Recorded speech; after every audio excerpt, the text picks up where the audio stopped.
নমস্কার। জয় শ্রীকৃষ্ণ। একবার এক দুঃখী ভক্ত ভগবানের কাছে নালিশ করছিল। বলছিল, হে ভগবান, তুমি আমার একটুও খেয়াল রাখো না। আমি তোমার কত বড় একজন ভক্ত, তোমাকে কত সেবা করি, দিন রাত তোমাকে ডাকি, এরপরেও আমার জীবনে বেশি বেশি দুঃখ কেন? সমস্যার পাহাড় তো লেগেই আছে, একটা শেষ হতে না হতেই আরেকটা সমস্যা এসে পড়ে। অন্যদের প্রার্থনা তো তুমি শোনো, ওরা যা চায় তাও দিচ্ছ, সবার ভাগ্যে সুখ দিচ্ছ, আর আমার বেলায় কেবল দুঃখই দিয়ে যাচ্ছ কেন? তখন ভগবান তাকে আদর করে বোঝান, না পুত্র, তুমি যা ভাবছ তা নয়। সবার নিজ নিজ দুঃখ চিন্তা আছে। কর্মগুণে সবাইকে সবার ফল ভোগ করতে হয়, এরকম ভাবাটা তোমার ভুল ধারণা বৎস। কিন্তু ভক্ত তো কোনো কিছুই শুনতে নারাজ। সারাক্ষণ শুধু এক কথা। দিনের পর দিন ওই ভক্তটি ঘ্যান ঘ্যান করেই যাচ্ছিল, আর ভগবান তার অবুঝ ভক্তটিকে বুঝিয়েই যাচ্ছিলেন। এরকম বোঝাতে বোঝাতে ক্লান্ত হয়ে অবশেষে শ্রীহরি এক উপায় বের করলেন। শ্রীহরি বললেন, আচ্ছা ঠিক আছে, তোমাকে আমি একটা সুযোগ দিচ্ছি নিজের ভাগ্য বদলানোর জন্য। ওই দেখো, ওই দূরে আমার মন্দিরের পাশে একটা বড় পুরানো বৃক্ষ দেখা যাচ্ছে। ওই মন্দিরে যে বা যারা আসে তারা সকলেই ওই বৃক্ষে নিজের নিজের দুঃখ, কষ্ট, রাজ্যের সমস্যা, যন্ত্রণা, দরিদ্রতা, নানা অসুখ বিসুখ সব একটা পুঁটলিতে বেঁধে ঝুলিয়ে দেয়। তুমিও তাই করো, এতে যদি তোমার সমস্যার সমাধান হয়। শুনে তো ভক্ত খুশির চোটে লাফিয়ে উঠল, বলল, বাহ প্রভু, ধন্য তুমি, আমি এখনই যাচ্ছি। প্রভু তখন বলে উঠলেন, কিন্তু তার আগে আমার যে একটি ছোট্ট শর্ত আছে। ভক্ত বলল, কি শর্ত ভগবান? ভগবান বললেন, তুমি যখন তোমার দুঃখের পুঁটলি বেঁধে ওই গাছে ঝুলাবে, তখন ওই গাছে আগে থেকেই ঝুলে থাকা যে কোনো একটি পুঁটলি তোমার সাথে করে নিয়ে আসতে হবে তোমার জন্য। ভক্ত একটু ভেবে বলল, একটু অদ্ভুত না তোমার শর্তটা? আচ্ছা চলো, ঠিক আছে, মানলাম, যাও। তারপর সে তার সমস্ত সমস্যাকে পুঁটলি বেঁধে গাছের উপরে ঝুলিয়ে দিল।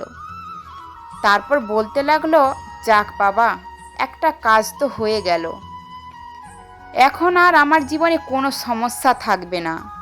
কিন্তু ভগবান বললেন যে ফিরে যাওয়ার সময় সাথে করে একটা পুঁটলি নিয়ে যেতে। চলো ঠিক আছে, নিয়েই নেই, এ আবার এমন কঠিন কি? কিন্তু কোনটা নেব? এই ছোট্ট পুঁটলিটা ঠিক হবে, এটা নিয়ে নেই। এক মুহূর্ত ভেবে, কিন্তু এটাতে কি আছে তা তো আমি জানি না। না না, এটা নেব না, ওইটা নেই। আরে বাপরে, এটাতে যদি গম্ভীর কোনো অসুখ থাকে তো? না না না না, এটা নেব না। আচ্ছা ওইটা নেই, কিন্তু এটা কার? কি কি কষ্ট আছে এতে? তাও তো জানি না। বাপরে! তারপর চিৎকার করে বলল, হে ভগবান, এ কোন সমস্যায় ফেলে দিলে তুমি? মুহূর্তের মধ্যে ভগবান চলে এলেন, বললেন, কি হলো? পছন্দ হলো? পছন্দ হলে উঠিয়ে নাও একটা, আর ফিরে যাও। ভক্ত বলল, কি করে নেব ভগবান? অন্যের ভাগ্যে কি কি দুঃখ কষ্ট আছে তাই তো জানি না। আমার নিজের দুঃখের খবর নিজের কাছে আছে বলে এর ভার কতটুকু তাও বুঝতে পারি। কিন্তু না জেনে শুনে অন্যের দুঃখের ভার বইবার সাহস হচ্ছে না প্রভু। যদি আমার দুঃখের থেকেও তার দুঃখটা ভারী হয় তখন? অবুঝ ছিলাম প্রভু, তাই নিজেকে সবচেয়ে বেশি দুঃখী ভেবেছিলাম। এখানে তো দেখছি আমার মতো অগণিত মানুষ আছে, আর আমি এটাও জানি না যে তাদের দুঃখ কষ্ট কি। না প্রভু, আমি এখন থেকে আর নিরাশ হব না। যেখানে তুমি আমার সাথে আছো সেখানে ভয় কি? ধন্যবাদ প্রভু, তুমি আমার অন্তর্চক্ষু খুলে দিয়েছ। ভগবান বললেন, আমার উপরে সম্পূর্ণ ভরসা রাখো পুত্র। তোমার জীবনে যত ঝড়ঝাপটায় আসুক না কেন, আমি তোমাকে নিরাপদে পার করে দেব। কেননা আমার শরণে একবার যে আসে তার কোনো শোক বা দুঃখ কিছুই থাকে না। সকলই আমি হরণ করি। সবার জীবনেই কম বেশি দুঃখ কষ্ট থাকে। শ্রীহরির নাম নিন আর নিশ্চিন্ত হয়ে সেসব বাধা বিপত্তিকে সাহস এবং ধৈর্যের সাথে মোকাবিলা করুন। ভগবান শ্রীকৃষ্ণকে ভোর ও সন্ধ্যায় মন থেকে ডাকলে ভগবান অবশ্যই শুনেন। আপনি যত কষ্ট আর দুঃখের মধ্য দিয়ে যান না কেন, কেউ আপনার পাশে না থাকলেও ভগবান ভক্তের পাশে অবশ্যই থাকেন। ভক্তের আপদে বিপদে সব সময় পাশে থাকেন ও ভক্তকে সাহায্য করে। ভক্তের কষ্ট ভগবান যেন সইতেই পারে না।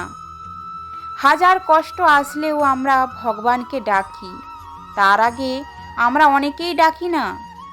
কিন্তু আমাদের ভুলে গেলে হবে না যে ভগবানকে সব সময় আমাদের ডাকার দরকার একজন ভক্ত হিসেবে।